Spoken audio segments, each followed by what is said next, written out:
Good morning students. आज की class में हम बात करते हैं हमारी कल वाली क्लास को ही कंटिन्यू करते हुए। कल मैंने लास्ट में आपको बताया था इनैंशियोमर्स। इनैंशियोमर्स ऐसा पेयर ऑफ स्ट्रक्चर है जो एक दूसरे के मिरर इमेज होते हैं। मिरर इमेज यानी कि आप देख सकते हैं कि जो एसिमेट्रिकल कार्बन है ये है 5th कार्बन, और यहाँ देखिएगा यहाँ पर OH यहाँ आ रहा है और यहाँ OH यहाँ आ रहा है, यानी कि ये दोनों स्ट्रक्चर एक दूसरे के मिरर इमेज हैं। यानी कि अगर ये OH राइट साइड में है तो ये डी ग्लूकोज है, कल मैंने आपको बताया था डेक्स्ट्रा रोटेटरी है, और लेफ़्ट साइड में है तो ये क्या है, एल ग्लूकोज है, लेकिन ये एक दूसरे के मिरर इमेज हैं। Is it clear? यानी कि जो एसिमेट्रिकल कार्बन होता है, एटम होता है, उसमें अगर फंक्शनल ग्रुप का कॉन्फ़िगरेशन अलग अलग होता है लेकिन वो एक दूसरे के मिरर इमेज होते हैं तो उन्हें हम क्या कहते हैं, इनैंशियोमर्स। आप देख रहे हैं ग्लूकोज, मैंने अभी डायग्राम आपको दिखाया, डी और एल ग्लूकोज आइसोमर है। डी और एल पर आप देख सकते हैं OH ग्रुप की पोजीशन है जो अलग अलग है। दिख रही है आपको? देखिए, ये मैं कल ही आपको बता चुका था। लेकिन अगर मैं बात करूं, हमारा स्मॉलेस्ट जो मोनोसैकेराइड है वो ग्लिसरैल्डिहाइड है। उस ग्लिसरैल्डिहाइड के कार्बन पर आप देखिएगा राइट साइड में सेकंड नंबर के कार्बन पर OH है, तो राइट साइड में होने की वजह से ये डी ग्लिसरैल्डिहाइड है और लेफ़्ट होने की वजह से ये एल ग्लिसरैल्डिहाइड है। आप देख सकते हैं, और एक दूसरे के क्या है, ये मिरर इमेज भी है। Is it clear? Smallest sugar containing 3 carbon atom, namely glyceraldehyde, also called reference sugar। ग्लिसरैल्डिहाइड को हम रेफरेंस शुगर भी कहते हैं। अब अगर मैं बात करूं आपसे, देखिएगा अगर 5 कार्बन वाली स्ट्रक्चर होती है तो हम उसको बोलते हैं पायरेन रिंग। इसमें ओनली 5 कार्बन होगा, ये ऑक्सीजन है, ये है 1 2 3 4 5 कार्बन, तो उसको हम कह रहे हैं पायरेन रिंग। अब यहाँ आपको 1 नंबर के कार्बन पे सारा ध्यान देना है। अगर 1 नंबर के कार्बन पर OH का पोजीशन राइट साइड में है, यानी कि क्लॉकवाइज साइड में है, तो ये हमेशा होगा alpha D glucose. Alpha D glucopyranose, not glucose, it's alpha D glucopyranose. अगर आप देखते हैं कि ये लेवोरोटेटरी यानी कि लेफ़्ट साइड में ऊपर की तरफ है, तो हम इसको बोलेंगे बीटा डी ग्लूकोपाइरेनोज। यानी कि 1 नंबर के कार्बन पे OH ऊपर की तरफ होगा तो बीटा डी ग्लूकोपाइरेनोज, और अगर ये नीचे की तरफ होगा तो अल्फ़ा डी ग्लूकोपाइरेनोज कहलाएगा। Is it clear? और पाइरेनोज रिंग क्या होते हैं, जो रिंग 5 कार्बन से बनी हुई होती है उसको कहते हैं पायरेनोज, पायरेन रिंग। यहाँ आप देख सकते हैं इस रिंग्स में आप, ये फ्यूरोन रिंग है, अगर 4 कार्बन इसके अंदर है तो इसको हम बोलते हैं फ्यूरेन रिंग्स। इसके अंदर आप देख सकते हैं डी ग्लूक्ट्रो फ्यूरेनोज है, डी ग्लूक्टोफ्यूरेनोज है, लेकिन ये देखिएगा नीचे की तरफ होने की वजह से ये है अल्फ़ा डी ग्लूकोफ्यूरेनोज, और ऊपर होने की वजह से ये हो जाएगा beta D glucofuranose. Is it clear? तो ये 4 कार्बन वाली रिंग के बारे में हमने बात की है, वहाँ पायरेनोज रिंग में 5 कार्बन मौजूद थे। अब हम बात करते हैं सबसे इम्पॉर्टेंट चीज़, क्योंकि मोनोसैकेराइड की स्ट्रक्चर हो चुकी है, अब हम डाइसैकेराइड और पॉलीसैकेराइड और ओलिगोसैकेराइड के बारे में बात करेंगे। लेकिन जिसके अंदर आपको पता है कि ये मोनोसैकेराइड यूनिट्स आपस में जुड़ेंगी, आपस में जुड़ेंगी ना, ये तो जुड़ेंगी तो एक बॉन्ड बनेगा, और वो बॉन्ड क्या कहलाएगा, ग्लाइकोसिडिक बॉन्ड। सबसे पहली बात तो ग्लाइकोसिडिक बॉन्ड होता क्या है? ग्लाइकोसिडिक बॉन्ड जो 2 मोनोसैकेराइड को जोड़ने से बनता है उसको हम कहते हैं glycosidic bond. Is it clear? Glycosidic bond between sugar are named according to number of connected carbon and that regard to the position of anaerobic OH group of sugar involved in the bond। अभी आपको बताते हैं। एक बार आप पहले यहाँ देखिए। आप देख रहे हैं 1 नंबर के कार्बन पे OH ऊपर है और यहाँ भी OH ऊपर ही था 1 नंबर के कार्बन पे। तो दोनों के OH और इसका OH, इनमें से एक वाटर मॉलिक्यूल बाहर निकल जाएगा। क्या निकल जाएगा? Water molecule. और एक O रह जाएगा, यानी एक OH में से H निकल गया और एक का पूरा OH निकल गया और इस O से ये जुड़ गए हैं। तो ये कौन सा बॉन्ड बन रहा है? ये बन गया है ग्लाइकोसिडिक बॉन्ड। लेकिन ये कौन से कार्बन के बीच में बना है? कार्बन नंबर 1 और कार्बन नंबर 4।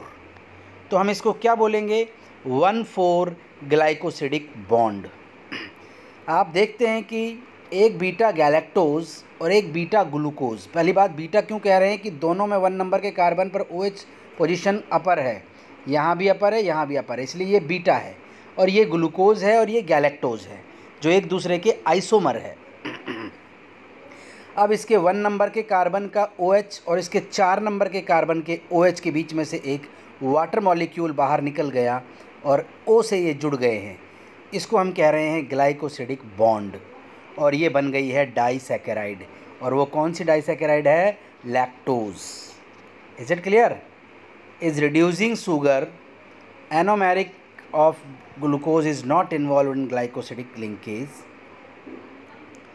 तो आप देख सकते हैं ये डाइसैकेराइड में ग्लाइकोसिडिक बॉन्ड से ये जुड़ गए हैं।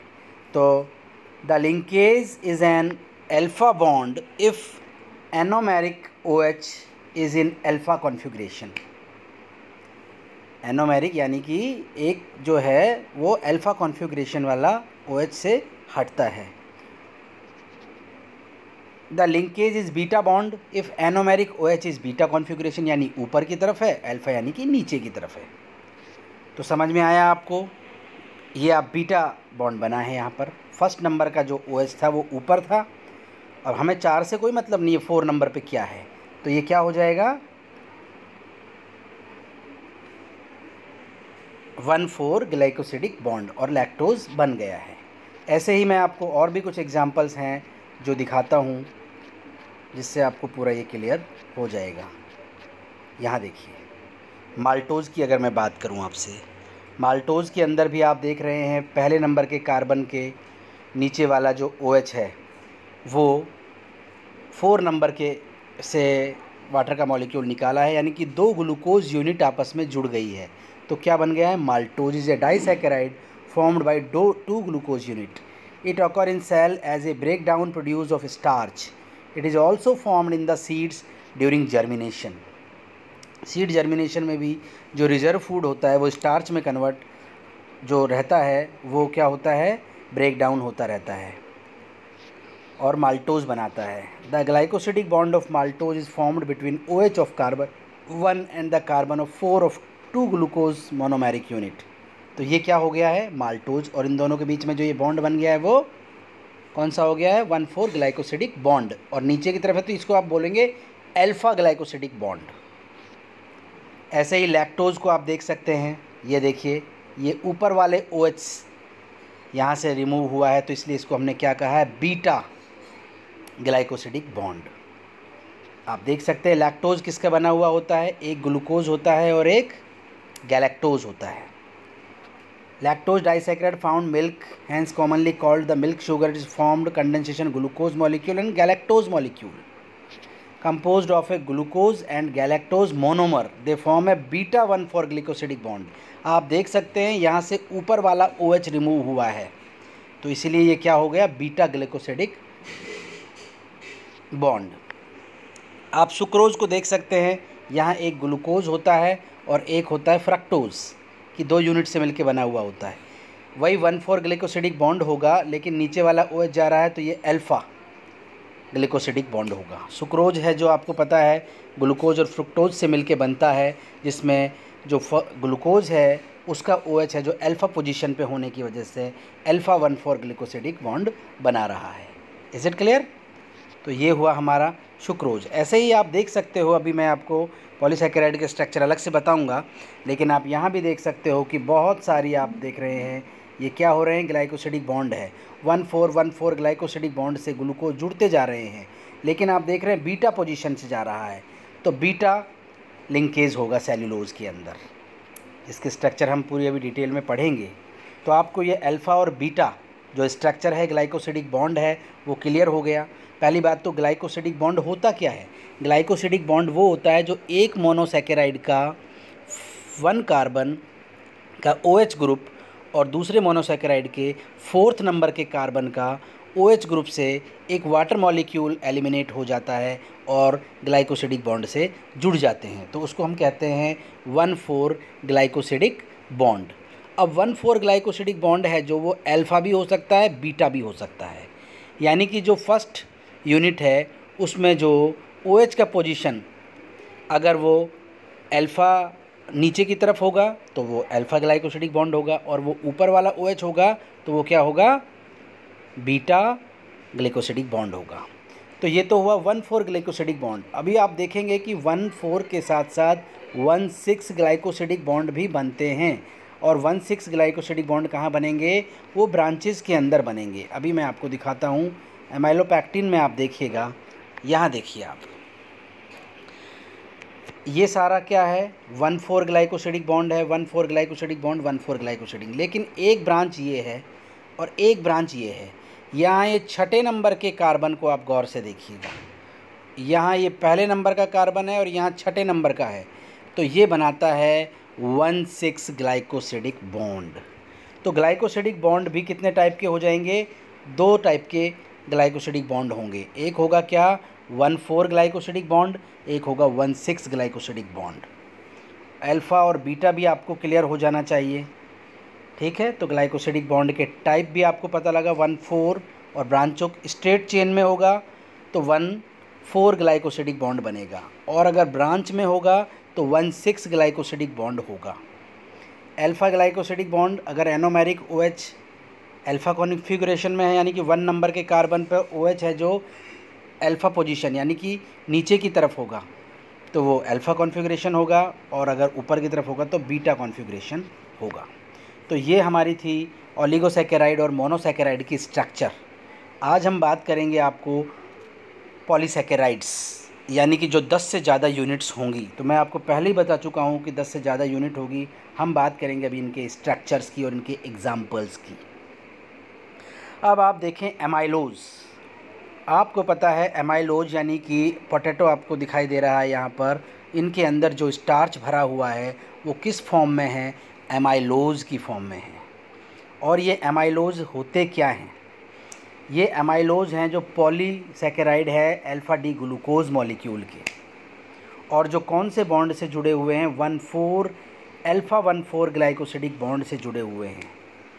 अब आप देख सकते हैं एक बहुत बड़ी बड़ी चेन होती हैं, यानी कि ग्लूकोज है जो जुड़ कर के बहुत बड़ी बड़ी चेन बनाता है। ये देखिएगा हज़ारों लाखों की संख्या में मोनोसैकेराइड जुड़े हुए हैं, और ये मोनोसैकेराइड आपस में कौन सी बॉन्ड से जुड़े हुए हैं, 1,4 अल्फ़ा ग्लाइकोसिडिक बॉन्ड से। कोई इनमें ब्रांच चेन नहीं है। 1,6 ग्लाइकोसिडिक बॉन्ड आपको कहीं भी दिखाई नहीं देगा।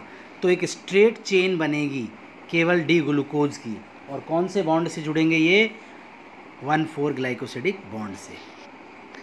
अब आप एमाइलोपैक्टिन को देखें, क्योंकि स्टार्च में एमाइलोज और एमाइलोपैक्टिन दोनों होते हैं। स्टार्च के अंदर क्या क्या होते हैं, एमाइलोज और एमाइलोपैक्टिन, जो प्लांट का मेन रिजर्व फूड होता है। तो एमाइलोज तो स्ट्रेट चेन में केवल 1,4 ग्लाइकोसिडिक बॉन्ड से ही बनता है, जबकि एमाइलोपैक्टिन को आप देखें तो आप देख रहे हैं कि इसके अंदर क्या दिखाई दे रहा है। एमाइलोपैक्टिन में अल्फ़ा डी ग्लूकोज मॉलिक्यूल होंगे, इसमें ब्रांच चेन पॉलीसैकेराइड भी मिलेगा, और 1,4 ग्लाइकोसिडिक बॉन्ड वाला स्ट्रेट चेन भी मिलेगा।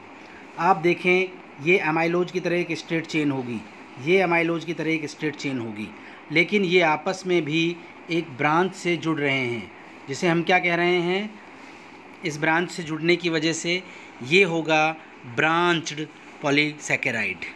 यानी इनके बीच में जो बॉन्ड बनेगा वो होगा 1,6 ग्लाइकोसिडिक बॉन्ड, जो मैं आपको पहले ही बता चुका हूँ।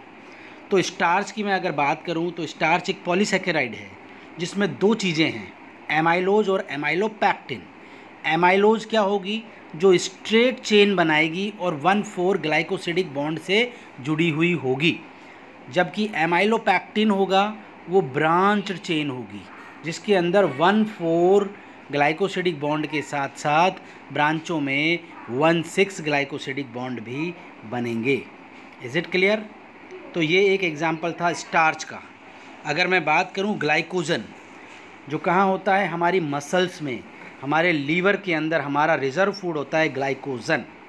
वो भी पूरी तरह से क्या होता है, ग्लूकोज का ही पॉलीसैकेराइड होता है, यानी होमोपॉलीसैकेराइड है जो बिल्कुल एमाइलोपैक्टिन की तरह होता है। इसके अंदर भी ब्रांच्ड चेन मिलती है, 1,6 ग्लाइकोसिडिक बॉन्ड मिलते हैं। तो ये एक रिजर्व फूड प्लांट का स्टार्च हमारा है ग्लाइकोजन, ठीक है। अब उसके बाद अगर आप देखें तो आप सेल्यूलोज, जो मैं अभी आपसे बात कर रहा था, ये भी एक पॉलीसैकेराइड है, सेल्यूलोज भी, जो ग्लूकोज की यूनिट से बना हुआ है। लेकिन आप ध्यान देंगे अभी जितने भी मैंने एग्जांपल बताए सब अल्फ़ा ग्लूकोसिडिक बॉन्ड से जुड़े हुए हैं और सेल्यूलोज में बीटा ग्लूकोसिडिक बॉन्ड मिलेगा। Can not be digested by human because the human can not break beta glucosidic bond, क्योंकि इनके अंदर बीटा ग्लूकोसिडिक बॉन्ड होता है जिसे हम ब्रेक नहीं कर पाते हैं। ठीक है, आज के लिए इतना ही काफ़ी है, फिर हम कल करेंगे नेक्स्ट क्लास में।